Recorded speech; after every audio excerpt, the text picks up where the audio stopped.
Religion hates freedom.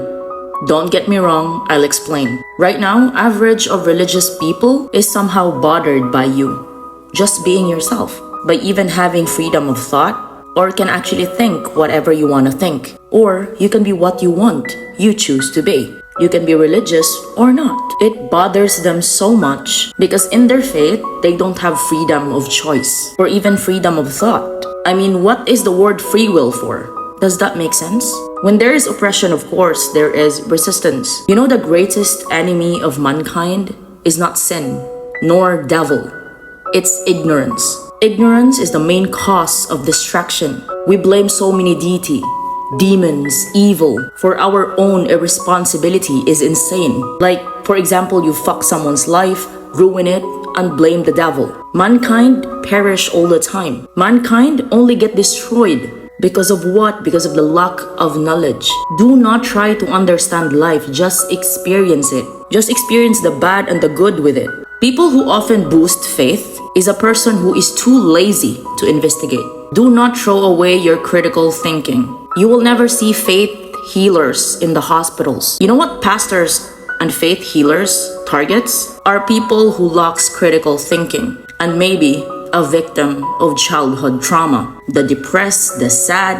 So due to these people lack of emotional regulation, they will now need a redeemer. Then those pastors will now formulate colorful messages that is filled with false hope, just in order for that person to come back on Sunday church. Of course, with their money. Religion is a society adjustment to try to explain what is mysterious. Now, if it explains scientifically, people will not believe it, or people wouldn't want it. So then, they explain it now like a fairy tale. So then, people will believe.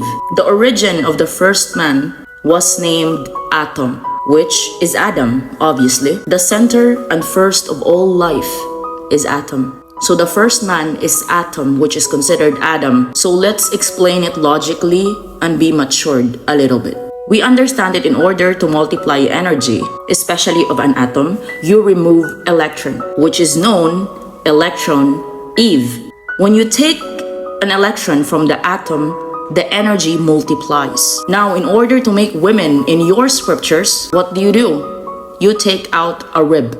We are talking about life by the splitting of atom. Religious people who don't ask questions, they would just say, we can't have that explanation, it's kufar, or that's evil. Again, you don't read scriptures as is. It's an encoded book of wisdom, just for you to critically think. Religious people will never believe that Adam is an atom, or Eve as electron, just because it makes sense. But religious people, they want it mysterious, and believe like a fairy tale storybook, and force their own children that God ripped a rib out of a guy and made his mother. We just simply say that by taking a rib of an atom, you multiply the species. When you take an electron out of atom, then you multiply energy. So then life began by splitting the atom.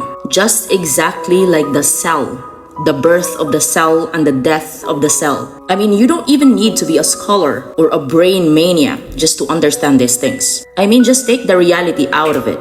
Frequency, vibration, and energy is the only thing there is. And all this world we're living in, surrounded by that. In short, we are all energy. Energy doesn't die, it only transmutes. Our soul is energy, experiencing a physical body. No, it's not a sin to question things. Believe that there is a creator, but don't let religion control you. It is only a coping mechanism for people who can't deal with reality. Like, I mean, how would you seek knowledge without asking questions? No, I am not offended by people who believe God. I'm just offended by believers just trying to force others to live by the rules of the God they believe in. If you need religion to be a good person, I'm sorry, you're a bad person. Assalamu alaikum.